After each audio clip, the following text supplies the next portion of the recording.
여러분 반갑습니다. 여러분의 멘탈 전도사 천마스입니다. 어느새 또 저녁 시간 늦은 시간이 돼갔네요. 마지막 방송하고 쉬도록 하겠습니다. 날이 덥고 막 이렇게 습하다 보니까 상당히 좀 피곤하고 지칠 겁니다. 한 주 동안 여러분들도 고생하셨으니까 편하게 쉬시기 바래요. 그동안에 그 국내 증시를 주도했던 방산업종이 일제히 좀 내렸습니다. 코스피 지수도 좀 하락을 했고요. 다만 하락폭은 크지 않아서 3,210선을 사수했습니다. 사수했고, 이 코스닥 지수는 외국인과 기관애들의 매수에 소폭 올랐어요. 코스피는 전거래일 대비 17.67포인트 내려가지고 3,210.01로 거래를 마감을 했는데 유가증권 시장에서 보니까 외국인들이 1284억, 기관애들이 1584억 정도 순매도를 했고 지수를 끌어내립니다. 개인들은 2048억을 이제 순매수한 거죠. 외국인은 이제 선물시장에서도 코스피 200 선물을 717억 정도 규모로 순매도해가지고 5거래일 만에 이제 8자로 이제 전환한 겁니다. 팔자. 특히 방산주의 약세가 좀 두드러지네요. 주가 고평가 논란과 함께 도널드 트럼프 미국 대통령과 그 블라디미르 푸틴 러시아 대통령의 정상회담이 곧 열릴 것이다. 그런 관측이 나오다 보니까 이 러시아하고 우크라이나 종전 기대가 주가에 영향을 좀 미친 것 같습니다. 특히 지난 2분기 영업이익이 시장이 예상치를 크게 이제 밑돌아온 그 LIG 넥스원 15% 가까이 급락을 했고요. 하나시스템, 하나 에어로스페이스, 현대로템, 한국항공우주 좀 하락을 했습니다. 시가총액 상위 종목 중에 보니까 하이닉스가 2%, LG엔솔 2%, KB금융 1.3% 내렸고 삼성전자, 두산에너빌리티 1%대 상승을 했어요. 코스닥은 전거래일 대비 3.46포인트 올라서 809.27로 거래를 마쳤고 코스닥 시장에서 기관애들이 593억, 외국인들이 489억 정도 주식을 사들였습니다. 개인들은 927억 정도 순매도를 했고요.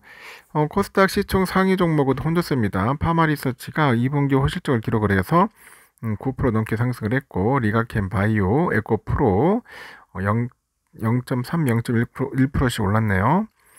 반면에 HLB, 펩트론, 에코프로 BM, 알테오젠, 휴젤, 레인보우, 삼천당 내렸습니다. 이렇게 러시아랑 우크라이나 종전 기대감이 커지다 보니 방산주가 전반적으로 하락을 하고 재건 테마주가 상승을 했습니다. 2분기 실적에 따른 종목별 주가가 차별화되는 모습도 이제 보이니까 그런 부분들도 잘 참고를 하셔야 할 것 같네요. 좀 아쉬움이 좀 있죠. 또 좀 그 코스피가 좀 올랐으면 하는 바람이었는데 그렇지 못해가지고 좀 답답한 부분도 좀 있어요. 좀 바쁘단 부분도 있다는 거 참고하시기 바랍니다.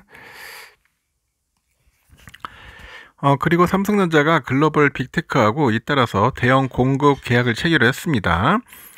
그러다 보니 주가가 상승세를 타고 있는데 시가총액 2위 하이닉스하고 격차가 한 달여 만에 다시 이제 100조 원 가까이 이제 벌어진 거죠. 유가증권 시장에서 삼성은 전거래일 대비 1.84% 올라서 71,800원에 거래를 마쳤는데 외국인들이 삼성전자 주식을 1,652억 정도 순매수를 했고요. 상반기 3조 9,237억 정도를 순매도한 외국인들이 지난달부터 매수세로 돌아서서 3조 4,600억 정도 사들였습니다. 증권가에서는 삼성전자 연간 실적이 상저하고 흐름을 보일 것이다 그렇게 내다보는 것 같아요. 그래서 메모리 반도체 가격이 지속적으로 오르고 있고 파운드리 쪽의 그 가동률도 개선되고 있다. 하반기 실적이 눈에 띄게 증가할 것이다 그런 이야기를 합니다. 그 증권가는 삼성전자가 올 하반기에는 상반기보다 52.63% 늘어난 17조 4천억 정도의 영업이익을 거둘 것으로 이제 보고 있는 거죠. 그래서 하이닉스와의 시가총액 격차도 크게 벌어집니다.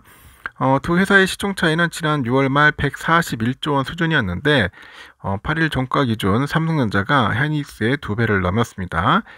전문가들은 삼성전자가 내년 이후에 성장성을 증명해야 추가 상승이 가능하다고 진단을 해요.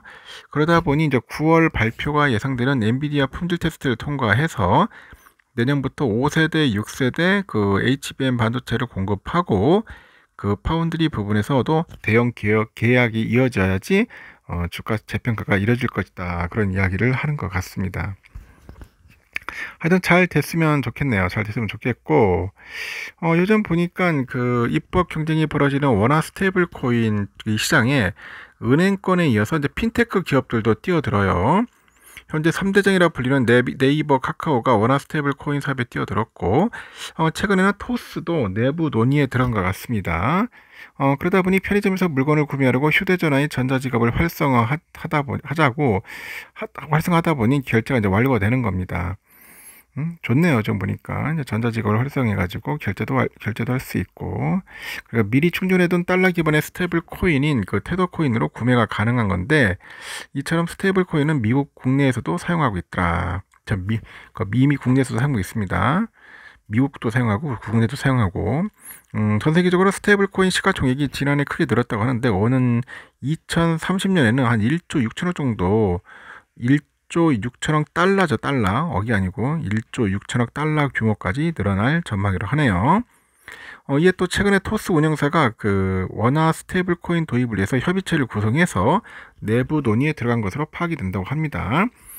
금융계열사 3곳도 참여할 것으로 알려졌고, 가상자산 거래소 빗썸과는 결제 시스템을 논의를 했는데, 앞서서 카카오는 그룹 차원에서 TF를 만들었고, 네이버도 네이버페이를 중심으로 사업 청사진을 현재 구상 중이라고 합니다. 이에 대해서 토스도 논의를 시작하면서 국내 핀테크 3사 이른바 네카토, 네이버, 카카오, 토스 모두 원화 스테이블 코인 사업에 뛰어들었다. 정부가 가상자산 시장의 활성화 방안을 논의 중인 만큼 시장의 선점을 위해서 발빠르게 약간 대응하는 그런 모양새라고 보면 되겠죠. 앞으로 이쪽 부분들도 우리가 한번 공부해 볼 필요가 있는 것 같습니다. 오늘 삼성전자는 71,800원으로 마무리됐는데, 뭐 이 정도면 생애 선방을 했어요. 1.8%. 요즘 오르기도 힘든데 그래도 잘 올라졌습니다. 오늘 모처럼 외국인들이 좀 많이 들어왔네요. 그동안 계속 팔더니 갑자기 또 변심을 했는지 외국인들이 340만 주 정도 매수했고, 기관이 98만 주 정도 매수했습니다. 그리고 개인들이 530만 주 정도 많이 팔았어요. 오늘 보니까 뭐 JP, 뭐 골드만, 모건 애들 뭐 사기도 했지만은 또 매도도 했습니다. 순매도도 있고, 순매수로 보니까 뭐 사고 팔고 그렇게 보여주네요. 오늘 우선주도 58,400원 마무리됐습니다. 58,000원대가 뚫는다고 했죠. 뚫는다고 했는데 역시나 뚫었습니다. 58,400원. 좀 아쉽기는 하네요. 59,000원 딱 찍어줬으면 좋았는데, 오늘 외국인하고 기관들 좀 들어왔고 개미들 좀 많이 팔았고요. 그리고 보니까 골드만, JP 애들이 좀 사주고 UBS에서 좀 매도가 나왔습니다. 이렇게 해서 오늘 삼성전자는 상당히 선방을 했습니다. 앞으로도 좀 오를 겁니다.